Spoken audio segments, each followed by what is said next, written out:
Bienvenidos a un nuevo programa de Traficantes de Cultura producido por Mundo Películas. En esta ocasión estamos muy contentos ya que contamos con Andrea Gutiérrez, candidata constituyente por el Distrito 10. Bueno, partimos por felicitarte por el gran triunfo que ya tuviste, este gran primer paso. Muchas gracias. Muchísimas gracias por la invitación. Hemos atravesado la primera barrera que nos ponía el sistema para la postulación a las candidaturas independientes, que fue conseguir las firmas y nada, súper impresionada y contenta porque en el fondo obtuvimos bastante más de lo que necesitábamos y eso siempre es un impulso para lo que estamos haciendo. Así que espero que sea una buena señal y que podamos seguir creciendo con este proyecto y con esto que estamos tratando de plantear y llevar a la Convención Constitucional. Bacán, bueno, felicidades. Y bueno, también tengo que presentar a Paola Arancilla, que es actriz feminista, quien me ayudará aquí con la entrevista también desde su lado cultural también y femenino. Sí, pues yo agradecer también tu invitación, agradecer y felicitar con todo el orgullo y la alegría a la Andrea por toda la gran labor que ha realizado. Y bueno, contarles que yo formo parte de Rosal Organizado, que es una asamblea autoconvocada del barrio Bellas Artes y Las Tarrias, que surge para el estallido social y con los cuales hemos estado activos desde ese momento hasta ahora, realizando entrevistas, lives, cooperativas, mucha participación territorial. Y de nuevo, Andrea, muchas gracias por asistir a esta entrevista. Muchas gracias a ti, Pau. Muchas gracias. Bueno, para partir, hacer una pequeña introducción de Andrea, que eres actriz, dramaturga, gestora cultural, expresidenta del Sindicato de Actores, pertenece a la Red de Actrices de Chile. Bueno, con todo este currículum por detrás, no nos extraña que todo el medio cultural esté aclamándote y promocionando tu candidatura. En base a esto, ¿en qué momento fue que decides lanzarte como candidata para la constituyente? Hace muy poquito. Fue hace muy poquito porque tuvimos una intensa reflexión en la red de actrices desde hace mucho tiempo, es decir, desde octubre en adelante nos hemos volcado tanto a las calles como a la reflexión constituyente, ¿no? A las asambleas que empezaron a surgir, como dice la Pau, en los distintos territorios, en los distintos lugares. Y en esa reflexión también nos implicamos en la discusión sobre paridad, en que saliera adelante ese proyecto, y posteriormente nos empezamos a preguntar qué lugar, sobre todo te diría yo, tras el acuerdo por la paz y una nueva constitución, que generó, yo diría, una separación de aguas, ¿no?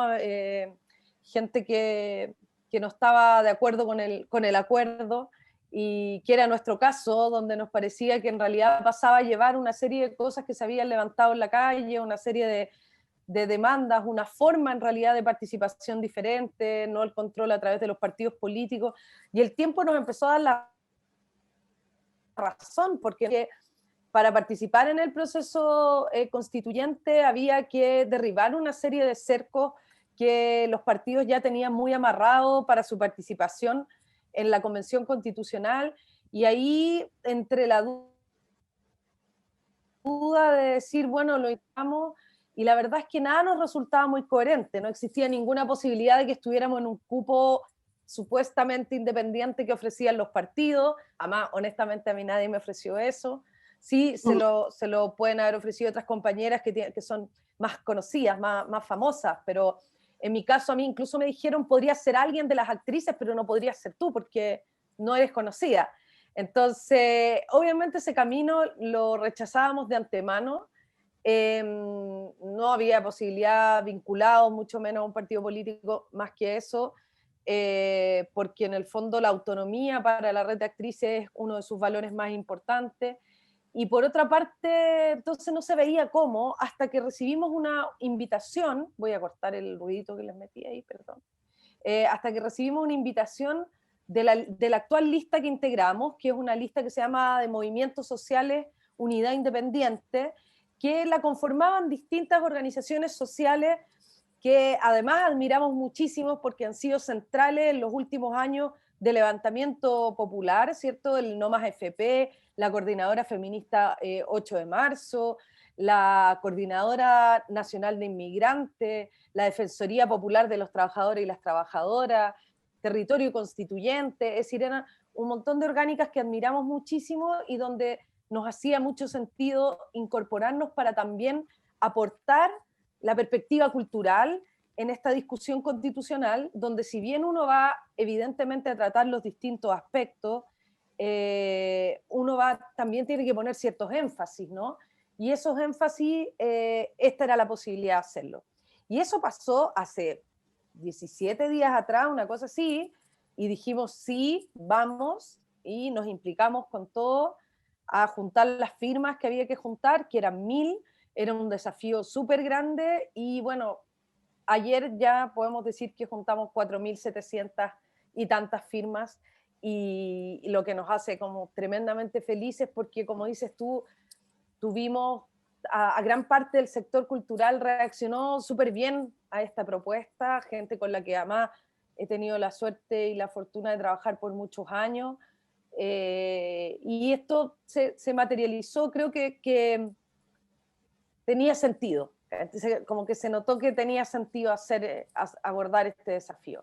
Así que así fue un poco como llegó este momento, no hubiera llegado de ninguna otra manera porque no existía ninguna posibilidad que yo de manera personal dijera como estoy llamada para, no, ese como llamado divino de soy una persona adecuada para contribuir en la escritura de la Constitución no me da para tanto la autoestima. Entonces, pero tenía todo el sentido en este proyecto colectivo y en este desafío colectivo de instalar la cultura ya desde una perspectiva mucho más amplia que la que comúnmente dialogamos y conocemos por el sistema en el que estamos viviendo. ¿Y cómo ha sido este proceso? Ya que dices que fue un camino rápido, ¿cómo ha sido el proceso desde que comenzaste este camino de lanzarte hasta hoy que ya juntaron más de 4000 firmas para ti a modo personal? Muy vertiginoso, muy alegre también, muy feliz, como son muchas manos, un equipo muy grande, pero que a la vez se extiende como en anillos en distintos lugares, mucha gente dispuesta a colaborar desinteresadamente, y además para mí la tranquilidad también de que siento que son personas que están involucradas con el proyecto y con lo que representamos, más que porque me están haciendo un favor, ¿me entiendes? Y eso es poco común, ¿cierto? Una campaña o una precandidatura que pudiese tener mística en torno a ella por lo que significa desde el punto de vista de las reivindicaciones, tanto desde el feminismo como desde la cultura, ha sido un proceso muy, muy feliz. Y además que era un momento donde estábamos solo las y los independientes corriendo, entonces todo también es más épico, todo es distinto, todos tenemos los mismos recursos, las mismas dificultades. Ahora no, ahora cambia radicalmente el contexto. Algo iba a decir la Pau, que la veo ahí. Sí, que bueno, ahora voy a decir otra cosa, pero es que en relación a lo que tú dices, que en el fondo tú has tenido un apoyo real, certero, yo quería decirte que sí, que yo creo que tú eres una persona que tiene una carrera, por decirlo así, política, que sabe lo que está haciendo, que entiende, porque eres una profesional de la cultura, también eres feminista. Entonces, en relación de eso, a mí me gustaría que tú me contaras cuáles son los puntos o los hitos reales, intransables para este proyecto, para esta constitución, en el fondo, para esta creación. Eso me gustaría saber. Mira, por una parte creo que uno de los desafíos más complejos es que tenga sentido la forma y el fondo de lo que estamos haciendo. Es decir, no solo nos interesa conseguir el objetivo de integrar la Convención Constitucional, sino que también nos interesa el cómo lo vamos a hacer. Y eso está reflejado desde la candidatura en adelante, porque estamos también rompiendo un paradigma asociado a nuestra profesión, que es aprovechar ¿cierto? Las caras visibles, las personas conocidas, para hacerse de una rápida adhesión ciudadana. Acá tenemos ese punto un poco en contra, en el sentido de que acá hay que instalar una persona que no es conocida, pero sí que tiene una trayectoria en el medio. En ese sentido, yo creo que lo primero es eso, es no traicionar esa coherencia en cómo vamos a desarrollar esta campaña. Después, en segundo lugar, y todo esto antes de llegar a la Constitución, Claro. tiene que ver con los mecanismos de participación. Es decir, cómo la candidatura, y yo diría que la lista en su conjunto, se hacen responsables de hacer eco y hacer resonancia de la soberanía popular, ¿no? De lo que ha manifestado la gente en las calles, de lo que hemos manifestado millones en nuestras demandas sociales, hacer cauce, ¿cierto?, de esos contenidos, pero a través no de decirles, oye, yo los voy a representar, yo no los voy a traicionar, confíen en mí, no desde ese acto demagógico político tradicional, sino que desde el compromiso de decir, cuando se conforme la Convención Constitucional, lo primero que tiene que suceder es que nos demos un reglamento, y ese reglamento debe integrar medidas concretas de participación de la voz popular, ¿no? De esta voz organizada, popular, que ha hecho las demandas que ha hecho, y para eso tenemos que habilitar mecanismos que existen, mecanismos que incluso permitirían que en momentos donde no hay acuerdo dentro de la convención se puedan hacer consultas populares, donde las personas que son elegidas en la Convención Constitucional deben rendir cuentas a sus distritos, deben tener encuentros, asambleas, donde además esa información se sistematice y sea considerada de manera vinculante en el proceso. Es decir, resguardar que haya una vinculación real entre la ciudadanía y la Convención Constitucional, creo yo, debe ser el primer acuerdo que tiene que hacer un convencional que sea feminista, antineoliberal, cultural, como es el caso nuestro. Y los no transables tienen que ver justamente con esta perspectiva feminista, ¿no? Yo creo que lo vimos en las vísperas de las inscripciones de los partidos, ¿cierto? Todas las horas previas, donde se movían las piezas, sacaban personas, ponían personas, bueno, y ahí lamentablemente sacaron los partidos una vez más, no diría que me sorprende, a mujeres feministas que estaban consideradas en los cupos, para poner o a hombres o a mujeres no feministas. Y en ese sentido, quienes podamos prosperar en esta tarea, quienes lleguen finalmente, quienes sean las mujeres feministas que lleguen, van a tener una tarea compleja, que es entregar una perspectiva feminista y de género a la escritura completa de la Constitución. Y esto significa desde sus principios y sus valores, desde la batería, ¿cierto?, de derechos que se traten, y también el abordaje de las instituciones que van a ser revisadas constitucionalmente. No nos olvidemos que una de las cosas que revisa del sistema político la Constitución son cómo funcionan sus instituciones. Y hoy día las instituciones son las grandes promotoras del patriarcado. Lo vemos en los tribunales de justicia, lo vemos en las policías, lo vemos en los militares, lo vemos en las universidades, por la educación. Por lo tanto, en esa discusión la perspectiva de género va a ser fundamental, como también garantizar una vida libre de violencia a las mujeres en el texto constitucional. Eso yo diría que son intransables, así como la presencia de niñas, niños y adolescentes también en la Constitución como sujetos de derecho, y no solo como resguardados bajo la tutela de adultos, sino que sujetos de derechos propios, para que no estén invisibilizados en torno a sus derechos, y que no sean solo quienes son ciudadanas y ciudadanos los que tienen derechos, sino también las niñas, los niños y los adolescentes. Eso como base, los derechos culturales, por supuesto, que forman parte fundamental de los contenidos de la candidatura, entendidos como la reconfiguración del tejido social, la redistribución del poder que tiene que darse a través de la Constitución, y poner el centro del desarrollo en las comunidades, para que tengamos una vida muchísimo más amable. Nosotros hemos hablado mucho del buen vivir, que creemos que es un concepto que le hace mucho sentido a las personas a propósito de el cuidado del medio ambiente, ¿cierto?, los derechos de la naturaleza, los derechos de las personas, el terminar con el extractivismo, terminar con la explotación y la autoexplotación que precariza nuestras vidas.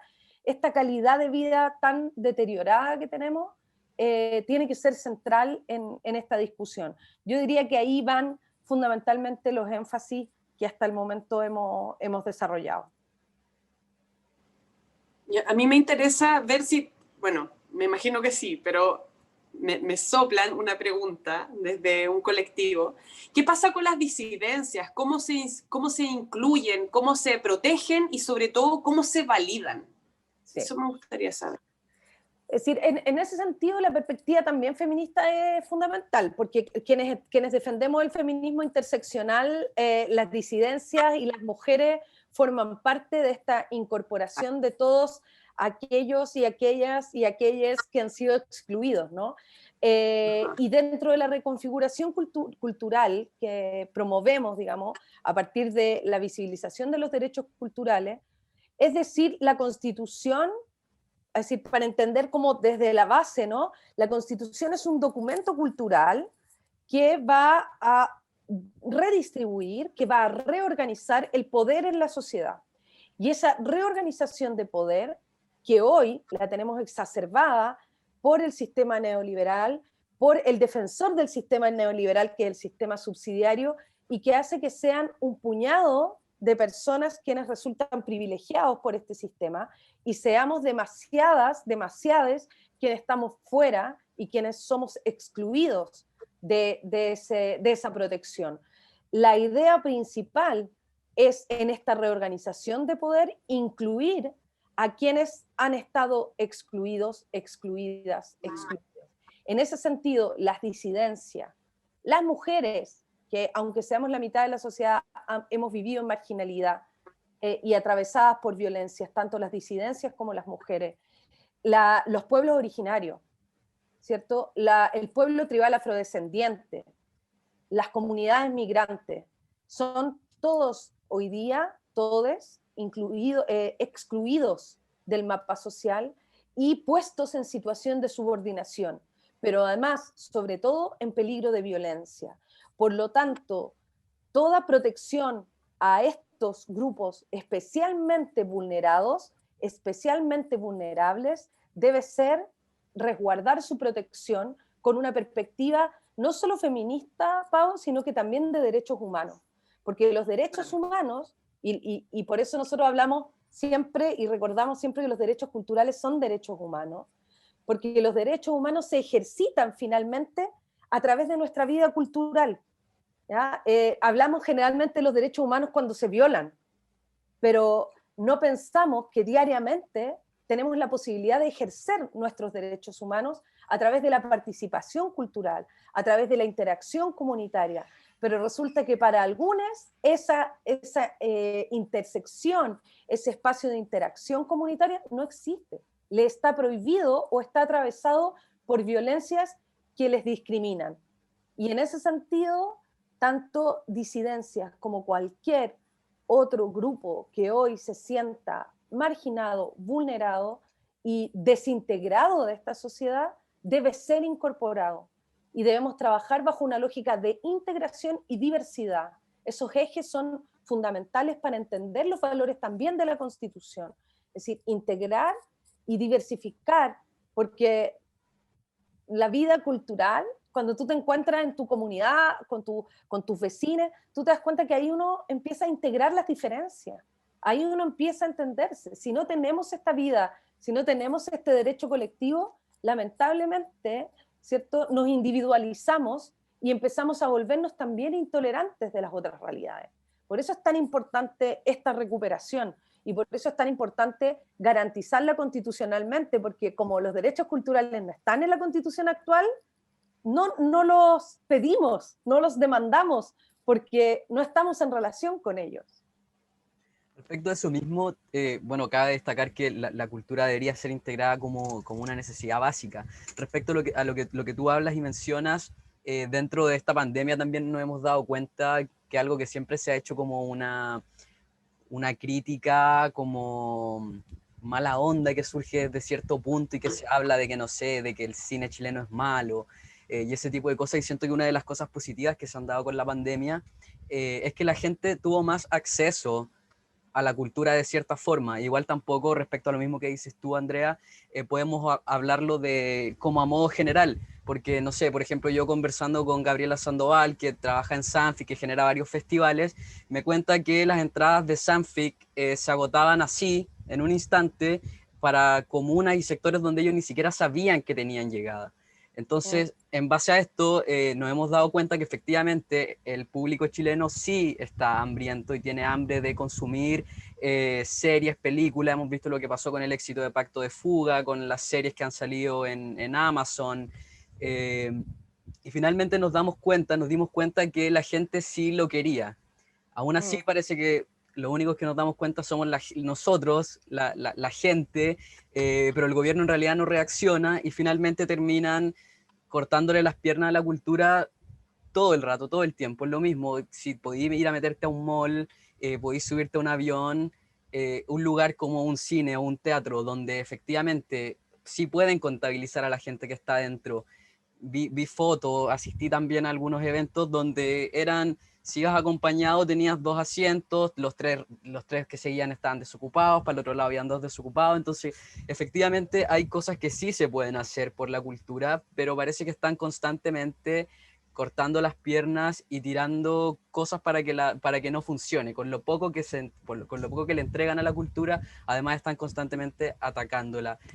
Tú que has sido gestora cultural, que trabaja en la red de actrices, ¿podrías contarnos un poco más qué te pasa a ti con esto y cómo pretendes tratar de darlo vuelta? Sí. Mira, yo creo que hay dos como ámbitos de análisis ahí. Por un lado, efectivamente existe la sensación como de menosprecio de lo propio, ¿no?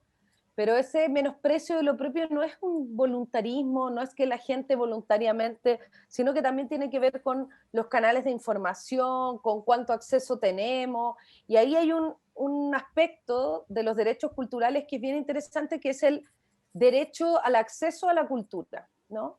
Y ese también puede ser un derecho como constitucional garantizado. El derecho al acceso a la cultura debe ser algo que esté garantizado para todos, ¿no? No solamente para aquellos que tienen el poder adquisitivo de hacerlo, pero sobre todo, y más que el poder adquisitivo, el tiempo de poder disfrutarlo. Porque algo que sucede también, y por eso tú en el análisis está muy correcto el hecho de decir, en pandemia nos dimos cuenta que sí se podía, que por ejemplo hubo avidez por ver series, por ver películas, por escuchar música, por leer libros, etcétera, etcétera. Claro, porque tuvimos tiempo obligado. Tuvimos tiempos de cuarentena total obligados a estar encerrados en nuestras casas. Por lo tanto, tuvimos tiempo y el tiempo hoy día en una sociedad como la nuestra es un bien demasiado escaso, porque las jornadas laborales son inhumanas, porque los traslados en transporte son inhumanos, porque las cargas laborales no son solo las remuneradas, sobre todo para las mujeres, sino que también de cuidado y de cuidado doméstico, de cuidado de familiares que están bajo nuestra responsabilidad. Entonces, es muy difícil combinar esa vida con el goce justamente de las disciplinas artísticas que son parte de la cultura. Y en ese sentido, a mí no me sorprende en absoluto el cómo funciona o el cómo opera el gobierno frente a estas lógicas, porque funciona bajo la lógica neoliberal. La lógica neoliberal dice, vamos a subsidiar, ¿cierto? Esto a través de una lógica subsidiaria, que son los fondos concursables, pero a la vez los fondos concursables son de un acceso y de un alcance muy reducido para personas que solamente cuentan con los 3 capitales, que son el capital cultural, el capital económico, ¿cierto? Y el capital social, para poder postular a ellos. Las personas que pueden acceder a la postulación de un fondo de emergencia, por ejemplo, tienen que tener esas capacidades para hacerlo. Y estamos dejando fuera a muchísimas, a miles de personas que no pueden acceder a eso. Y por otro lado, quien quiere activar su consumo cultural, ¿cierto? Si queremos llamarlo de esa manera, son personas que necesitan tener los canales de acceso habilitados, pero no existe una comunicación amplia porque los medios de comunicación también están concentrados, entonces es difícil. A mí me da mucha risa porque Onda Media, tú que sabes mucho más que yo de estos temas, Onda Media existe hace un montón de tiempo. Sí. Y mucha gente descubrió Onda Media en la pandemia. Sí. Como si fue, oye, lanzaron por la pandemia Onda Media. Y no, Onda Media está hace muchísimo tiempo funcionando. El punto es que los canales de comunicación son muy restrictivos. Entonces, en ese sentido, las políticas públicas hoy día de cultura no están destinadas a las mayorías que no tienen acceso. Están destinadas a unas minorías, a las minorías que tienen el poder adquisitivo, pero no solo eso, sino que el capital cultural y social para poder acceder a ello. Y eso es lo que tenemos que invertir. ¿Verdad? Cuando tú me dices, bueno, ¿qué hay que hacer? Hay que invertirlo. ¿Cómo? Garantizando estos derechos constitucionalmente para que cuando se generen, y eso es súper importante, un poco perogrullo, pero es real, que después de esa constitución emanarán las políticas. Y eso va a ser lo interesante. Cuando si logramos realmente tener estos derechos garantizados en la Constitución, ¿cómo van a ser las políticas de aplicabilidad de esos derechos cuando venga el primer gobierno que tenga que ejercer, ¿cierto?, con esta nueva Carta Fundamental? Lamentablemente, como que el terreno igual se ve ominoso porque el sector de la cultura, las artes, llámese los músicos, las músicas, los teatristas, las teatristas, dramaturgos, pintores, en fin, cineastas, el mundo audiovisual, se ha visto muy golpeado con la pandemia, ¿ya? Y también en el periodo del estallido, en términos laborales, en términos de desigualdad, de cero protección laboral. Sí. No. ¿Cómo ves que se pueda reivindicar, asegurar y garantizar todo esto que estamos hablando en este momento? Que realmente sea concreto y que realmente llegue a todos los lados, porque como tú bien dices, un cultor de la tercera edad no va a poder postular a este fondo de emergencia, que cabe destacar que también es un concurso, lo cual hace que los artistas se enfrenten. Entonces, ¿cómo tú ves ese lado? Y eso es muy cierto, es decir, promueve, profundiza una lógica competitiva que ha individualizado el sector completo mucho y que ha hecho que termine disputándose entre ellos y ellas, y eso ayuda solamente al enemigo, ese es el único ganador, y el enemigo vendría siendo todos quienes promueven, digamos, este sistema tan masacrante, ¿no?, de la vida de las personas. Por otra parte, es cierto lo que tú dices, Pau, porque hay que procurar y garantizar que los trabajadores y las trabajadoras de la cultura sean considerados como tales, que puedan recibir y tengan derecho a una protección social, que tengan derecho a un cuidado laboral. Por eso cuando viene la pandemia y vienen las minúsculas ayudas sociales o incluso el retiro del 10%, es un mínimo porcentaje el que puede acceder a ayudas, un mínimo porcentaje el que puede sacar su 10%, porque muchas veces no tenemos ese 10% porque no cotizamos, porque vivimos al día, porque trabajamos con boletas de honorarios, porque no estamos dentro del sistema. Entonces esa marginalidad del sistema es una precariedad muy dolorosa, pero además, como decía el Benja, pasa que la gente tiene una ilusión sobre este sector, como si fuéramos un sector de élite privilegiado, ¿no? Estos artistas ricos que viven que tienen todo el lujo y que más encima son como izquierdosos, como si una caricatura muy agresiva, muy violenta sobre las actrices, más violenta, tú lo sabes, Pau, porque somos, si nos mandan a que no pensemos y no opinemos y nos dediquemos a nuestras tonteras. Es muy degradante el trato social, pero yo ese trato social no lo culpabilizo a las personas organizadas de sus territorios, sino que más bien a este sistema articulado para hacer creer eso.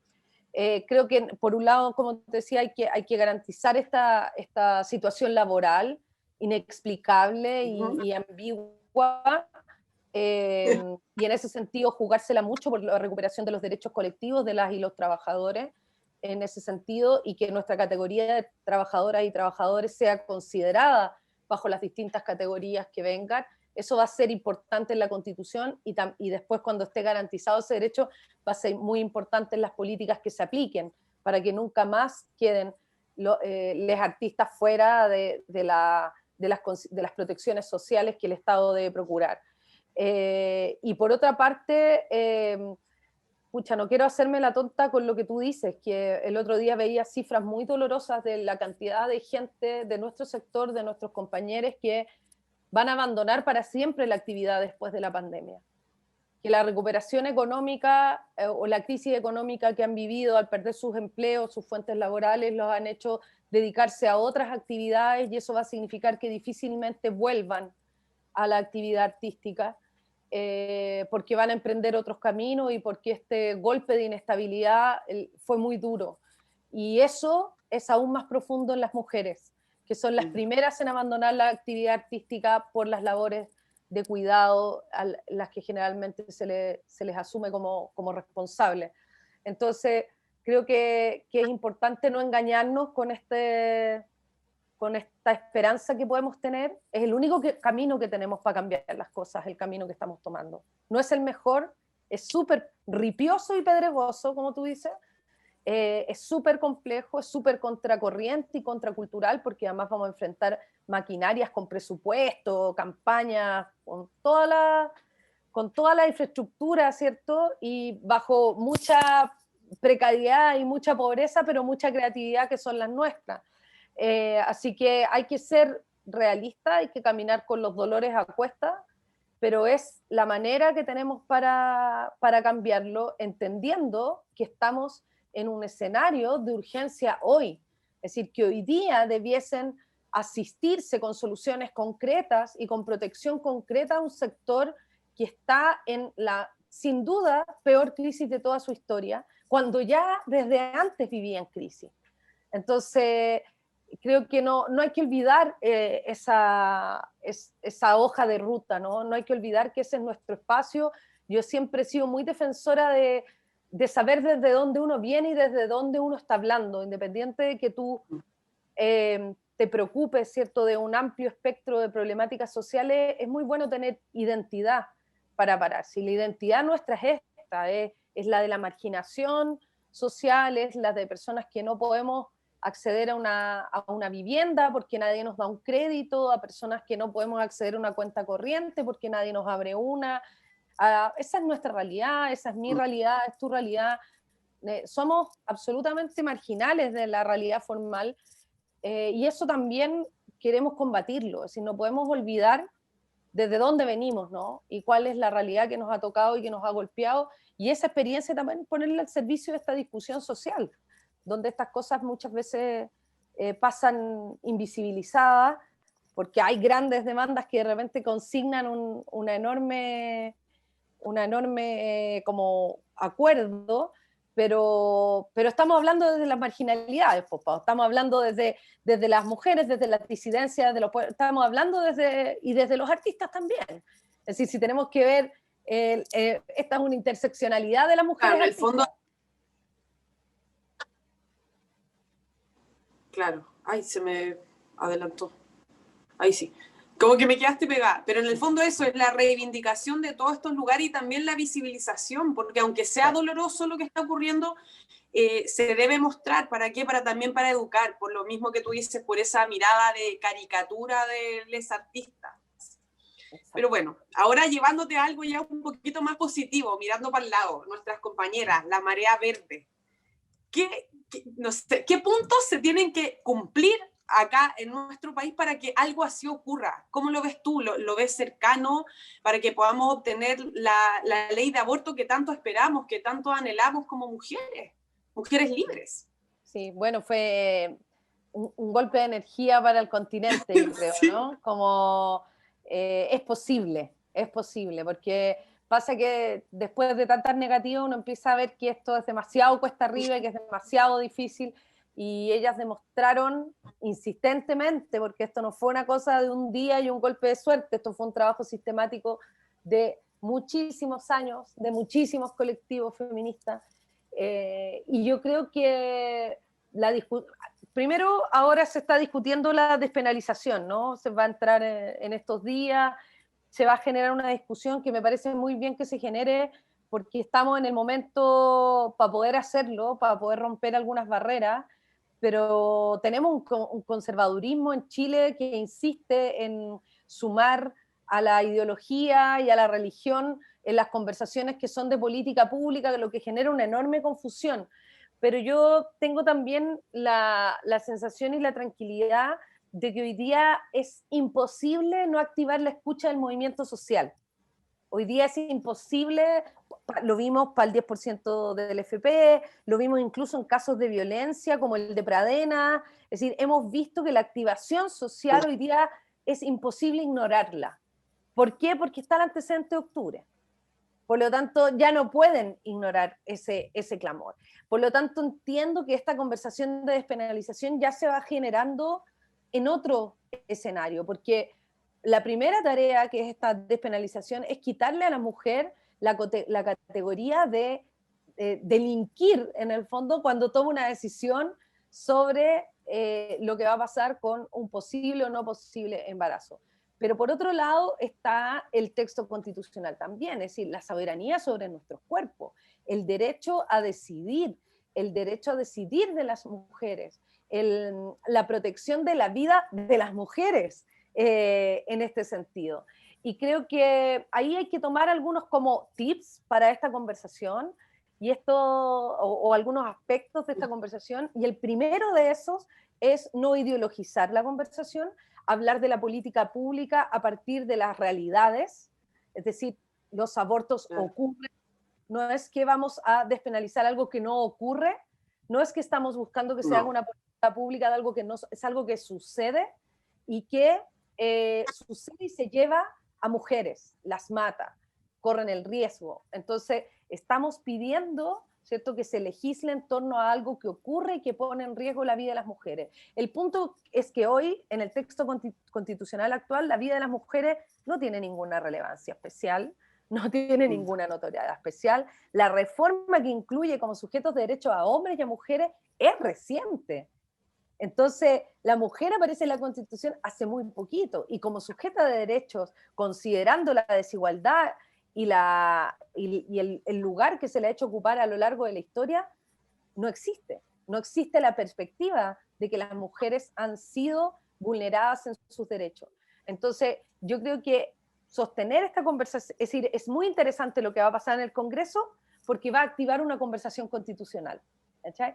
Entonces hay que estar muy atenta en lo que va sucediendo, tenemos que tomar toda la inspiración, la fuerza, los argumentos, las estrategias que utilizaron nuestras compañeras en Argentina y hacer de esto un debate constitucional también, porque si no es esta vez dentro del Congreso, será constitucionalmente que esto quede consagrado. Y vamos a lograrlo, no me cabe la menor duda que vamos a lograrlo. Ya, a raíz de lo que tú dijiste, de que hay estrategias dando vueltas y que de que realmente hay una enorme confusión, ¿qué pasa? Que hoy en día hay como personajes que se adueñan del feminismo, que hoy en día cualquiera es feminista sin propiamente tal entender las bases. ¿Tú crees que hay desinformación, que hay confusiones o cómo ves eso? Porque si bien es cierto tú te declaras feminista, ¿qué te diferencia de cualquiera que lo diga? No sé si me entiendes. Sí, sí es complejo. Mira, creo que algunas personas lo hacen intencionalmente. El otro día me llegó como una gráfica que hablaba de una feminista provida y era como, ya. Después también hay otro ámbito de feminismos que yo no comparto, como las feministas liberales, por ejemplo, ¿cierto? Que creen más bien en sistemas como correctivos que apuntan a la igualdad entre el hombre y la mujer, más que a transformaciones profundas en la redistribución del poder. Yo creo que primero es muy extraño ver una feminista sola, ¿no? Las feministas generalmente estamos asociados al movimiento, estamos asociados a colectivas, trabajamos en comunidad. ¿Ya? Es muy raro que una feminista vaya y diga, hola, yo soy feminista, y vaya como con su carrera solitaria por la vida. Eso ya es una caracterización liberal que es sospechosa, ¿no? El feminismo es una práctica anticapitalista y antineoliberal, fundamentalmente porque busca esta reorganización social, ¿no? Este reordenamiento social. que redistribuya el poder y que confronte definitivamente el sistema de dominación en el cual habitamos y que nos pone a nosotras en circunstancias de subordinación. Entonces, yo creo que cuando vemos, quizás podemos dilucidar mejor cuando vemos ciertos apellidos, ¿no? Cuando vemos que es anticapitalista, que es antineoliberal, que es plurinacional, que es interseccional, que considera, ¿cierto? No tiene problema en considerar dentro de sus demandas también la protección de las disidencias. En ese sentido, que entiende además que el hecho de ser mujeres también se puede ver agravado por ciertas circunstancias sociales que profundizan esa marginación y esa violencia. Yo creo que es muy importante cuando uno va a apoyar o a escuchar a alguna feminista, ver justamente en qué mapa de feminismos se mueve, porque efectivamente es cierto, hay feminismos, el feminismo no es uno, hay distintos feminismos. Hay feminismos que son radicales y profundamente radicales, tanto así que niegan otras identidades, de los que yo no me siento parte y que tampoco siento que tengan en realidad principios feministas dentro de esa consideración.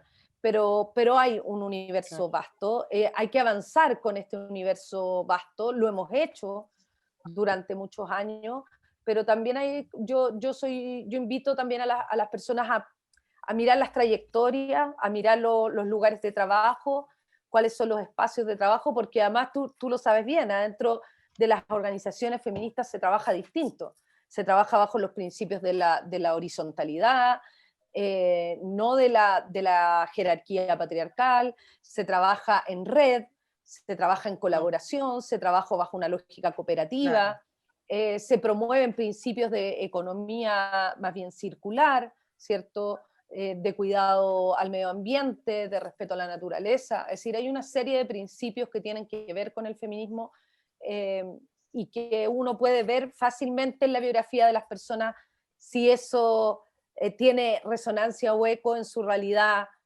cotidiana, ¿no? Y por eso también creo que es un factor importante el hecho de que cuando pensemos, ponte tú, en las y los integrantes de la Convención Constitucional, es el trabajo colectivo, porque la Convención Constitucional va a ser un trabajo colectivo, va a ser ponerse al servicio de un trabajo colectivo, ponerse al servicio también de la escucha, aparte de las capacidades que uno tenga que tener.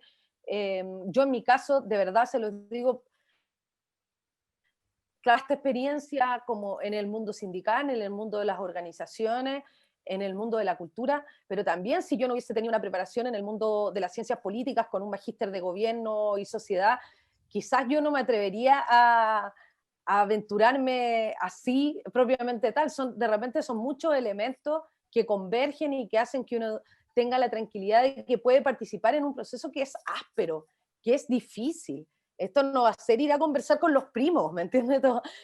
Esto va a ser una negociación complicada. Hay temáticas que probablemente van a ser las más complejas de todas, y ahí hay que estar, como dices tú, y me gusta mucho esa posición, hay que tener los intransables, ¿no? Hay que tener cuáles son los avances, cuáles son las cosas que yo no puedo ceder desde el punto de vista ético, pero también tengo que entender que al otro lado hay una persona que va a querer el mundo opuesto, por lo tanto ahí hay que hacer converger una constitución que permita y que sea efectivamente de todo el país. Me parece bien interesante también que toques el tema del medio ambiente. Exacto, ahí yo quiero destacar el tema del medio ambiente, porque finalmente... Estoy desfasada, hable.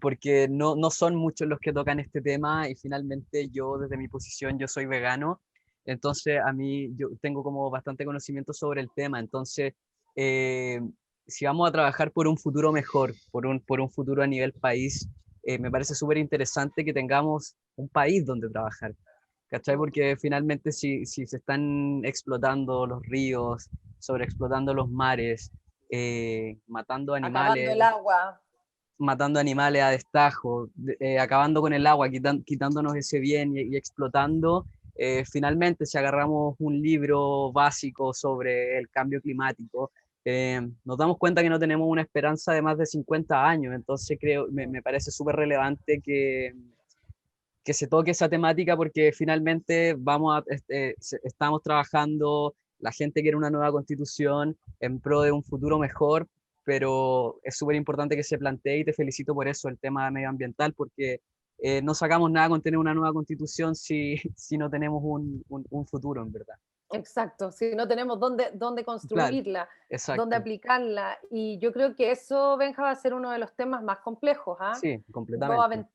aventuro que porque hay muchos intereses. Sí, obvio. El extractivismo Sí. que ha arrasado con este planeta y lo tiene entre las cuerdas, ¿no? Tiene muchos intereses económicos, hay muchísimos intereses económicos en torno a eso, y hay mucho chantaje en torno a la generación del empleo, a la generación de energía para que haya empleo, etcétera, etcétera. Entonces va a ser una gigantesca discusión, pero yo creo, tengo la impresión de que hay grandes personas, nombres y colectivos que van a estar muy atentos a esta conversación constitucional, porque mira, cuando sale el ministro de Agricultura, que es un hombre que es dueño de algunos litros de agua de este país, y sale de su cargo para ir a la convención constitucional, tú sabes que va a defender su rancho, que eso es lo que él va a hacer, a eso va. Entonces, ahí uno dice, bueno, acá hay intereses fuertes de por medio, acá hay cosas relevantes para estas personas y sus intereses económicos, y ahí es donde yo digo, la sociedad, si nosotros habilitamos estos mecanismos para que la sociedad incida, vote, este tipo de cosas, a mí no me cabe duda lo que piensan las grandes mayorías, que piensan lo que tú acabas de decir. No me cabe duda que es así. Por lo tanto, si la incorporamos en esta discusión, si nos valemos también de esa soberanía popular para salir de estas decisiones tan complejas que van a tener tantos intereses sobre la mesa, es probablemente la forma de salir de ese embrollo. Pero creo que es tan importante plantear que quizás esta es la conversación justamente número uno. Hola, ¿queremos tener país? ¿Queremos tener constitución para el país o qué? Tenemos que tener este país, tiene que existir este país, ¿cierto? La recuperación de las aguas, las industrias alimenticias que además no solo matan animales, sino que contaminan enormemente. Entonces, la desregulación además que hay en Chile en torno a todos estos temas, las construcciones mineras que han dejado a pueblos en sequía absoluta, ocupando todo el agua para su faena. Entonces, hay un concepto que les invito a revisar, no voy a poder profundizar hoy día, pero yo espero hacerlo pronto, que se llama el derecho de la naturaleza. Y es un derecho que existe ya en algunas constituciones en el mundo, y que creo que es algo que tenemos que hacer. No puede ser que la naturaleza siga siendo saqueada, no puede ser esa forma de funcionar y de operar permanentemente. Entonces, ahí hay que hacer un compromiso, y también sería bonito fijarse en eso, como porque a veces le damos mucha importancia a los constitucionalistas, ¿no? Como al abogado que maneja, pero estas cosas son tan... Nuestra vida al final se hace en nuestros espacios, en los espacios que habitamos, en los espacios que vivimos, en los entornos donde respiramos. Si no partimos por preocuparnos de eso, difícilmente vamos a preocuparnos de otras cosas. Claro. Bueno, y en la pasada no al TPP-11 también entre medio. Totalmente, Entre totalmente. medio. Y viste además lo irregular del proceso. A mí Sí. no me deja de impactar. Me alegro mucho lo que pasó ayer en el Senado, que se hayan negado a ponerlo en tabla, diciendo que este no es el momento para la discusión de un tratado que tiene tanta incidencia además en una nueva constitución y que puede afectarla profundamente, pero además las mentiras, es decir, cómo efectivamente al final se comprueba a través de una investigación que saca CIPER que los propios asesores de Chile habían recomendado otros textos que finalmente terminaron dictándole las transnacionales y favoreciendo los textos que proponía Estados Unidos. Es decir, cómo se arrasa con tantos derechos, ¿no? Y que afectan profundamente la vida cotidiana de las personas, ¿no? no en abstracto, es efectivamente en nuestras vidas. Pau. Sí, que parece que estoy con problemas de internet, perdón. Con todo lo que yo escucho, de todo lo que has contado desde este lugar humano donde tú te sitúas, se me hace concreto, elocuente y coherente el buen vivir. Siento que todos estos puntos, la cultura, los derechos de las mujeres, de las disidencias, el medio ambiente, todo lo que tú abarcas es global a una persona cotidiana y cercana. Yo siento que por eso tú recibiste tanto apoyo y estoy segura de que vas a seguir recibiendo y ojalá podamos seguir visibilizando todo lo que tú englobas. Yo te felicito, sin duda que va a ser una gran campaña y que sigamos adelante y qué rico ser parte de la RACH y qué rico poder tener una representante que es actriz, que tiene un bagaje cultural, un bagaje político, has levantado el CIDARTE, la ley de artes escénicas, estás en la calle, eres una persona real. Yo doy fe de eso. Así que muchas gracias, Hemos Andrea. estado juntas. Yo de verdad que quedo súper contenta.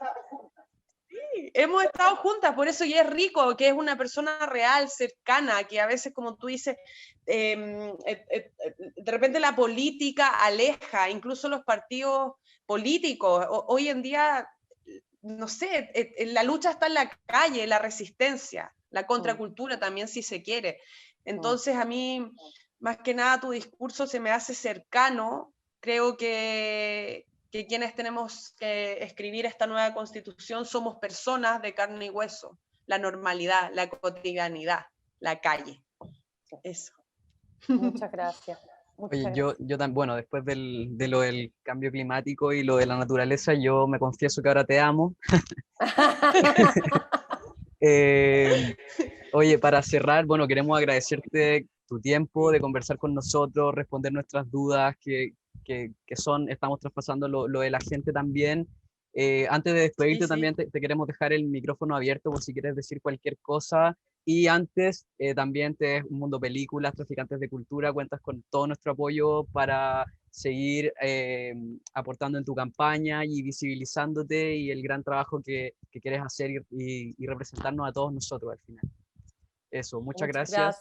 Y te dejo el micrófono abierto.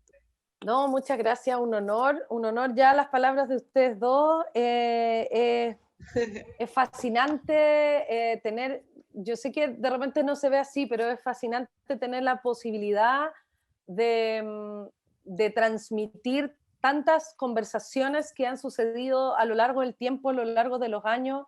Recibir eso es algo que yo siento de verdad como un reconocimiento, pero también como una oportunidad que me cuesta a veces dimensionar lo fascinante que es algo que se disfruta mucho. Quiero hacerles la invitación a ustedes, por supuesto, primero que nada, porque ya abrieron la puerta, entonces yo me meto con todo. Hacerles la invitación también a sumarse. Nosotros estamos en este momento en una reconfiguración de todo el equipo porque nunca hemos hecho esto, nunca hemos hecho campaña, nunca hemos hecho este tipo de cosas, entonces estamos aprendiendo a la velocidad de la luz. Hemos tenido muy bonitas experiencias y probablemente hemos hecho cosas de manera muy distinta y las seguiremos haciendo porque es lo que somos, pero también invitarles a ser parte del equipo. Tenemos una web que se llama andreaconstituyente.cl donde nos pueden escribir tanto si quieren como aportar con temas, si quieren que incorporemos problematizaciones que nos estamos viendo, que nos estamos ampliando, que tenemos que abrirnos a contemplar y a mirar mejor, si quieren invitarnos como a su comuna, a su territorio, a sus asambleas, a sus cabildos, etcétera, etcétera, pero también si quieren trabajar con nosotras y con nosotros. En este equipo tenemos muchas misiones que se pueden tomar, porque además esta es una campaña completamente nueva que tiene pocas referencias. Primero, porque nunca hemos elegido a este tipo de personas. Segundo, porque estamos en pandemia, por lo tanto es todo más complejo, es más difícil, probablemente vamos a tener momentos de cuarentena, entonces hay que hacerlo todo diferente. y porque vamos a estar hablando de cosas diferentes, no vamos a estar con la lista de supermercados que generalmente están las campañas, ¿no? Como yo te ofrezco esto, te ofrezco esto. Es muy linda porque la gente a veces me dice, Andrea, ¿cuáles son tus propuestas? Y yo digo, mira, yo tengo énfasis sobre los derechos y sobre la Carta Constitucional, pero también tenemos que construirlo y construirla juntos. Entonces, también es incorporar una nueva dinámica de trabajo. Así que dejarlas y dejarlos invitados a que se sumen, a quien tenga ganas, desde donde sea el talento que tenga, va a ser muy bienvenido y bienvenida, porque necesitamos muchas manos para poder revertir la plata que tienen los otros, la plata, la maquinaria, la sede, todo eso que tienen, que nosotras no tenemos. Y nada, decirle a ustedes que es un honor, todas las veces que quieran, conversemos de los temas que quieran. Si hay dudas, inquietudes, la puerta va a estar siempre abierta, de ida y vuelta, sí. Ustedes preguntan, yo también pregunto, y así. Y así construimos en conjunto, que es lo que estamos tratando de aprender a hacer. ¿Podrías repetir la página web para toda la gente que nos está viendo? andreaconstituyente.cl. Y también, mira, yo hago esta cosa un poco tarde, pero yo me quedo hasta como las 3 de la mañana revisando mensajes internos de Instagram y todo eso para responder uno a uno. En las redes sociales también, Andrea Gutiérrez B, que es mi Instagram, Travesía77 soy en Twitter, sé que es indigno, pero eso soy, ese es mi nombre. Y en Facebook también, que lo revise un poquitito menos, porque Facebook es poco amable, pero yo siempre estoy ahí tratando como de contestar todos los mensajitos, pero la web también es el mejor lugar porque ahí ya vemos más personas mirando el correo. Así que nada, muchísimas gracias por el espacio y por hacer esta, como decía la Pau también, hacer esta contracultura con estos programas que finalmente tratan de aportar un grano de arena a la libertad de expresión y a ir en contra de la concentración de medios donde vemos todo el tiempo a les mismes. Bueno, Andrea, Exacto, muchas gracias. Y también la invitación para todos los que vean este video. Dale. ¡Ay, estoy cruzada! Dale. Que para todos los que vean este video, que lo compartan, que se visibilice, que se comparta, que se reproduzca, para que todos sepan todo lo que hace esta hermosa y gran y potente mujer. Eso.